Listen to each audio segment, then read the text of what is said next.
Wait. So you told me I need to wait. Is that right?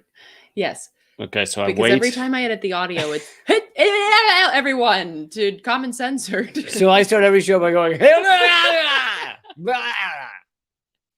yes, I bet you didn't know that. I was unaware, but the voices in my head say a lot of things sometimes, and I don't know what all of them are, so maybe I do. Thank you, everybody, for being here. Please take a second to share this and then thumbs up it and stick a thumb up where the sun don't shine, because we are starting a hell of a show. We got information on the new inflation reduction bill that is actually kiss your ass goodbye bill. So there's that. Through the naming meeting. Yeah, they're not good at naming these things. We got new information on. Basically, it's been admitted now that the U.S. is stage managing the war in Ukraine. I mean, a lot of these things we've been saying for months and months, but then you get the admission point, or you get the final moment where they go, "Oh yeah, that's totally happened. That's totally been a thing we're doing." So we're gonna be doing that, and yeah, we got a bunch of stories. So let's get into them. And thanks for being here. Please please share this. This is Eleanor Goldfield, by the way. I didn't say that. You are. Joined by Eleanor Goldfield. Hello. And let's start off with Extinction Rebellion had a good statement on what just went down, what's going down in Congress right now. Yes, the Inflation Reduction Bill, which I know we've talked about this a lot on the show, how they name things, right? And hold on, let me change that terrible background. But I don't think. Okay. Speaking of that, how do they name things? This fucking gripping headline from Extinction Rebellion statement on Inflation Reduction Bill. Sorry, everyone. I might be hacking in your ears. It's not COVID. I just have a cold. But I just read that. I just read that title and I was like, oh, I gotta hear this. Really gripping. I think one of Lee's pet peeves, serious pet peeves, is the naming of articles, of specials, of videos, of podcasts. Really needles him if it has a boring fucking name. So just be aware, if you're ever sending him something that you want him to look at, make sure it's named well. Otherwise, he won't give a shit. Although I also before we started this was making fun of I don't know how many of you are fans of Russell Brand's YouTube show, but all of his names of all of his episodes, they're not boring, but every single one is the vaguest shit you could ever put. It's every single episode is titled, "You won't believe this," or "No way," or "It's happening," or "You were right all along." There is nothing in the title. And I don't know if that's to get around the censorship, because honestly, you put anything important in a title and then just lazy to YouTube me. is he knows that a certain amount of people are going to watch his shit because he was married to Katy Perry, and so he's like, whatever. I don't think it was him though. I don't think he names his own. No, I don't. I think he has a PR company. That has nothing to do with the end of the world. This, let's go. Go. Do it. So the Inflation Reduction Bill, which Biden and his handlers unveiled the other day, is being heralded, of course, like these things always are. Oh my God, this is so important for the American people. It's so important for our future. It's so important for the climate, which is true, but not at all in a good way. So basically, it is a gift to the fossil fuel industry, allowing them to extract and profit for as long as possible under the guise of climate change policy. Can I read a paragraph here? Please. The Inflation Reduction Bill unveiled by Biden, Schumer, and Manchin. By the way, Manchin is a coal baron. He is a multi-millionaire based on coal. So if you think that he would ever endorse something that was good for the climate, you're a moron. So the bill unveiled is being heralded as a huge win for the climate movement. It is instead a gift to the fossil fuel industry, allowing them to extract and profit. Oh, did you read this? I just read that one bit. Oh, sorry. Yes. Let me jump in. Is that okay? Yeah, you want to read this next paragraph? No. Okay. I want to jump somewhere else. Okay. So people are blaming Manchin for this next part. And yes, he is an absolute penis wrinkle of a human being.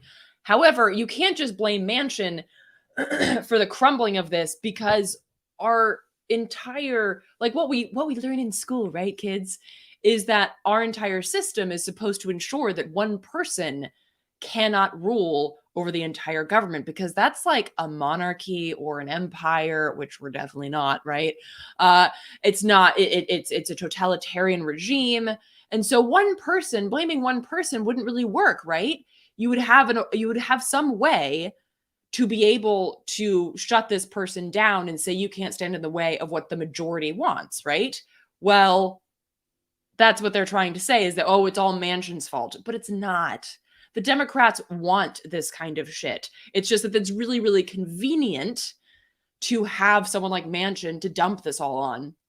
So, for instance, this new bill requires new drilling leases on public lands and waters before any new renewable energy projects such as solar and wind can be approved. So basically, it's saying we're going to go ask oil and gas if they want any of this, any of these goodies, and only then will we think about turning it into some kind of renewable energy project, which of course ensures that that would never happen, because when was the last time you saw an oil and gas exec be like, no, we're good, we're all set, thank you, thanks for asking. And there's another story about this, in fact, with regards to the ever warming Arctic. But yeah, sorry, I don't know if you wanted to jump in. No, go ahead. I didn't mean to steal your fire. I was actually, I tricked you, because I'm reading from the same document, but I'm not reading it off of your computer, so I kind of tricked you. Okay. And so I apologize for doing that. I don't know. Is that a trick? Well, because you didn't think that I was reading from the same thing. That's why you started reading. And it's just that I started reading before you did. Gotcha. No, but I like these 3 points they put here. The no to fossil fuel production, government is gaslighting the public, and democracy is failing to tackle the crisis. Of course, we don't have a democracy anymore. That's why democracy is failing to tackle the crisis. We never had one. Yeah. Democracy is, oddly enough, something that people tout as having had for long periods of time, but I don't think that anybody actually ever had that. Like the Greeks say, hey, we were the first democracy. I'm like, if you look at the history of it and what democracy supposedly means, ruled by the people, no, you didn't. So technically no one's ever had it. So I guess it's a nice idea in theory, but so basically, in terms of particularly the gaslighting, I think is really important, because this, again, is being touted as this really important bill for climate, because Biden was the climate candidate, right? And basically they're saying, well, look, it'll open up public lands for renewable energy. Caveat, when oil and gas have said no, thank you, which basically means that it's not opening any doors for renewable energy. Plus the fact that, as a lot of people have highlighted, you can't just put up a bunch of new renewable energy like windmills and solar farms, because you have to look at the climate impact of this. You also have to look at the social impact of this. And so, for instance, if you're clear cutting a forest to put in a solar farm, well, that's fucking dumb. That's not going to help. You have to look at the way that you're the holistic perspective on these things, and not just hey, we put a fucking solar panel over here and we put a windmill over here, so hooray. You have to look at the bigger picture. But I want to get your take on something I brought forward in an earlier live stream I did, that to get to a full green energy future, we could use a bridge fuel of grinding up Congress. Oh my God, I love that idea so much. And Congress could be our bridge fuel. My question to you was, what do you use to grind them up? Is that renewable? No, I know. It'd be like stationary bikes. Yeah, because I was at like a little hippie smoothie place once, where you pedal and you grind your own smoothies with your. That was an ice cream place. No, it was an ice cream place too, but this was a smoothie thing in New York. Yeah. But and you pedal and you grow and you make your own smoothie. So it's just the smoothie would be Congress, and then you put that in your gas tank. You wouldn't eat it, because that would taste gross. No, yeah, they definitely don't eat. Please, no one discuss how Joe Manchin tastes. Whoa. Yeah, the whole like can't unhear that. The whole like eat the rich thing, I don't agree. I say compost the rich, because I really don't. That wouldn't work with my palate, I don't think. I don't. But composting that I'm totally down with, and I think that that's kind of what you're saying. But yeah, turning it into an end, I'm very down with that. Have you been tricky and already sort of read this paragraph, or can I read that paragraph? You can read that paragraph. Okay, because I know you mentioned it, but I didn't think it was read. We cannot stop, let alone reverse, climate change and mass extinctions if policies such as the Inflation Reduction Bill. By the way, if you want to do a bill on inflation, do a fucking bill on inflation. Don't have inside the bill, oh yeah, also destroying all future lives. Okay, bye. You can't shove that down in the bottom of the bill. Anyway, Inflation Reduction Bill are passed off as viable solutions, codifying fossil fuel extraction into law. Yeah, which basically, by putting it into law and these type of things, they're stopping it from even being a debate because it's in the law. To continue reading from Extinction Rebellion, any federal policy that continues to promote and expand fossil fuel production is not based on the reality and scale of what we are collectively facing. The financial viability of the fossil fuel industry cannot take precedence over a livable planet. But as Lee has pointed out before, the petrodollar dictates that it must and will. I keep repeating this because it took me far too long to figure it out, and I honestly had almost heard no one else talk about this aspect. I'm not saying no one talks about the petrodollar. There are people that talk about the petrodollar, but I've almost heard no one talk about the fact that as long as the U.S. empire is built up on top of, I'll do it with sign language, on top of the petrodollar, which has petro in the fucking name, then you will never see a move beyond petro. Petro is short for petroleum. It's not a guy I know who works down the street. Petro is short for petroleum. So as long as we're on the petroleum dollar, that's what our empire is based on. That's what our ability to print endless amounts of cash is based on. The American empire will never move beyond petroleum, beyond fossil fuels. Yeah, we might make little signs here and there. Well, we signed the Paris Accord. And by the way, I'm not miming it. This is how they signed it, just up in the air. I signed it. See, thing?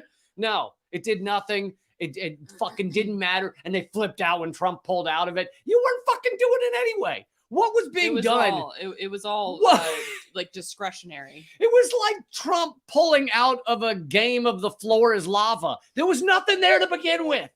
It doesn't matter if he pulled out. I'm not playing it. The floor's not lava anymore. Yeah, it was never lava. We were just pretending.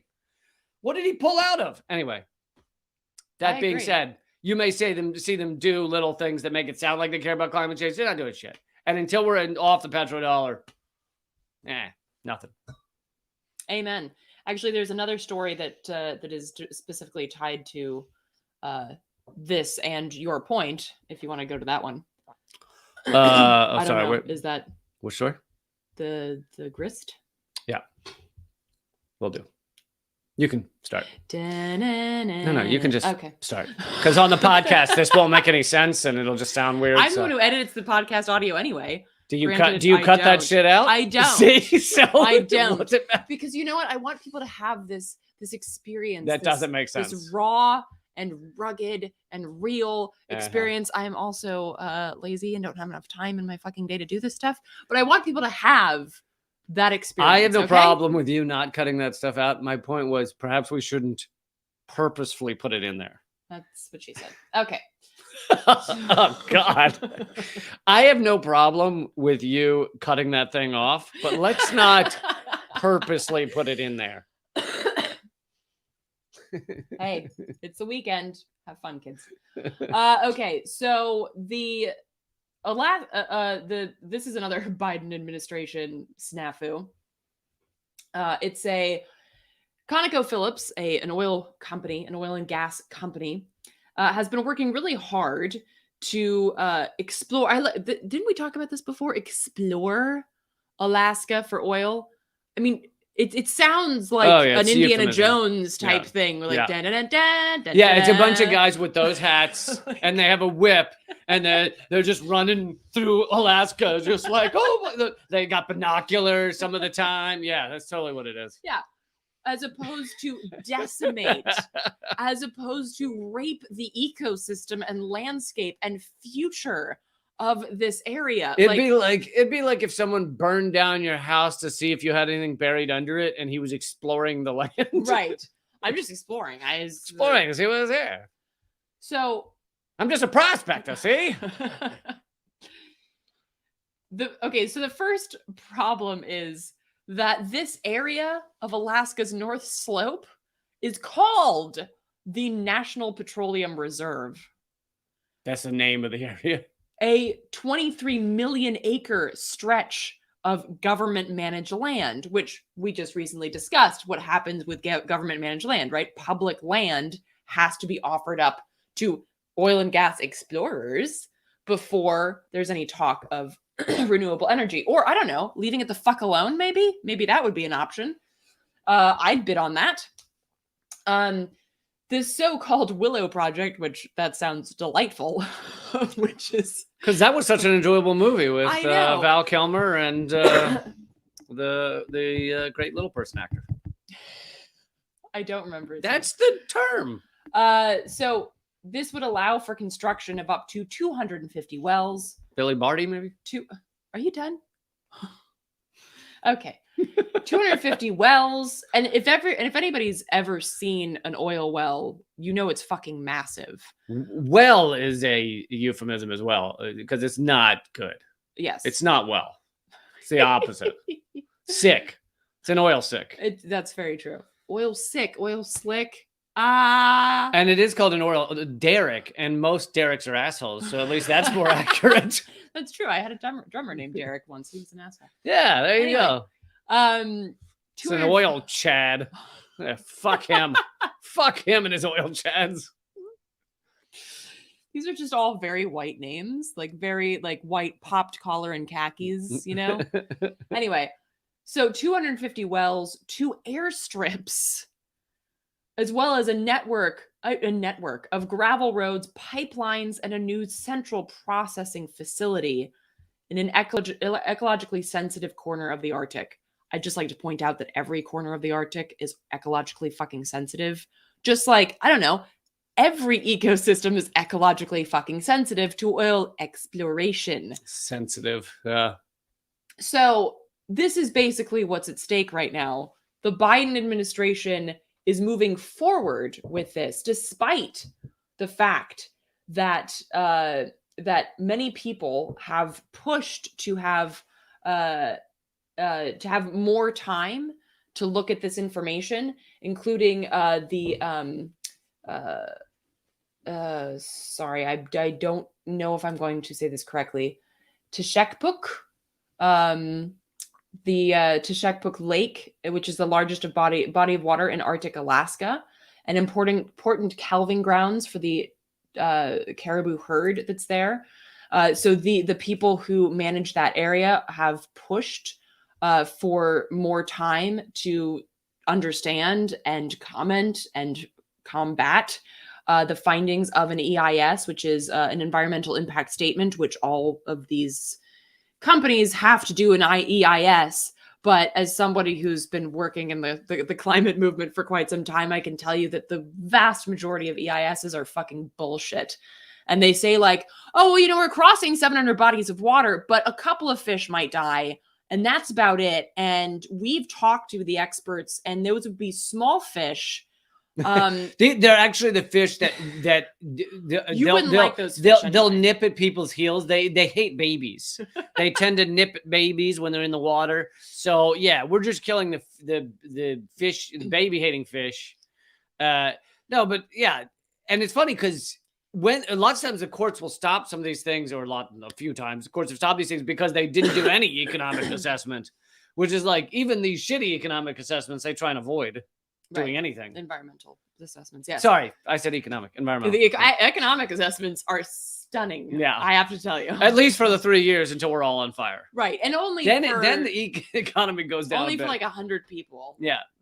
Certainly not the village of 500 people that's closest to the development. They won't have an economic statement. I know. I do love that they always say when they're coming to an area, when they want to put a pipeline and all this shit through areas, they say, we're going to bring all these jobs. And then you have people actually look at the number of long-term jobs and it's like 5 or 10.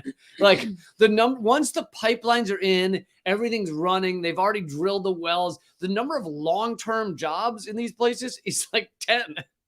Yes. And they're usually not for the people who live there. Right. In both when I was in Pennsylvania and they were constructing the Mariner East pipeline, you saw license plates from basically any state but Pennsylvania.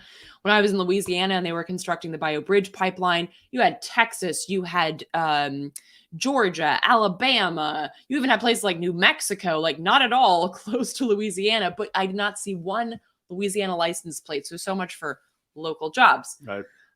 So the Department of the Interior has not responded to formal request to extend the public comment period on the draft environmental impact statement.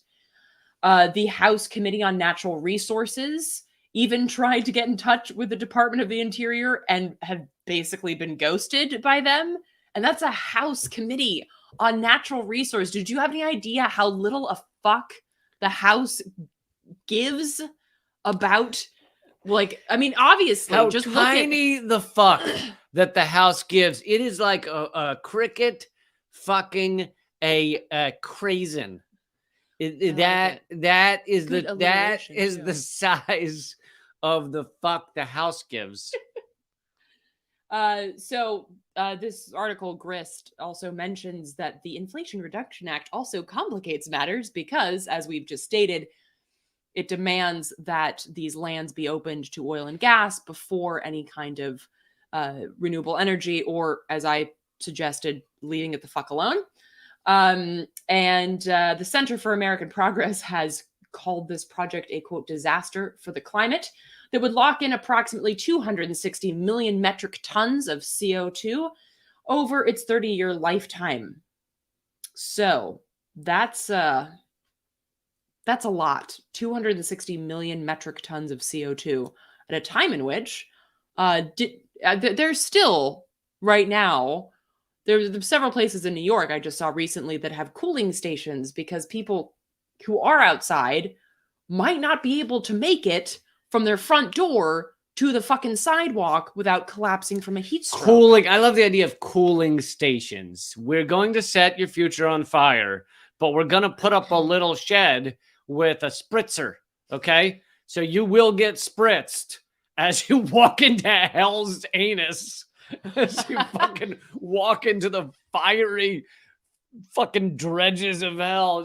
But you'll get a little in the face. Only it's two. Lukewarm. It's lukewarm, and you only get 2 per person, okay? So don't try and stand there and hog an extra, okay? It is 2 per person. I don't care if you're sick and you have cancer. It is 2.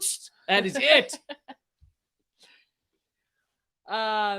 So this is the comment period is currently right now, and I'm doing this a lot because it's all bullshit. The comment period is basically you put your. For those comments... listening at home, she's doing air quotes. Sorry, I'm doing this a lot. For all they know, you're talking about like a jack off symbol. What? Same thing. Don't point that thing comment at me. Comment period. Don't point that thing at me. So it's the same thing. Because they don't read your fucking comments. They don't give a shit. I know. Whether you think that this is a dangerous and disastrous project. Did you think that the heads of ConocoPhillips give a flying fuck whether you like their project or not? I know. I always love, like, it's like I am pro comment period because it's the idea of people able to have any say in these decisions. And yet at the same time, I acknowledge they do nothing. When was the last time they were like, we were going to do this crazy shit, but we got some comments from people that said, don't do it. And so we changed our mind. Right. And really like the only thing that the indigenous people of this area are asking for is that you extend the comment period to November, because as one of the the people who live there pointed out, that this is an important time for harvesting, and they rely on that as subsistence farmers in that area. They have to do let's see, it's caribou are beginning to migrate through the region. It is the middle of a short moose hunting season. Families are gathering berries and plants, and crews are getting ready to travel to Cross Island to prepare for the whale harvest. So basically, they don't have the ability to utilize this bogus comment period as it stands, because they literally have to gather food to survive. And that's something that most of us don't have any fucking concept of. That's not true. I go to 7-Eleven and I take a bag with me and I gather food.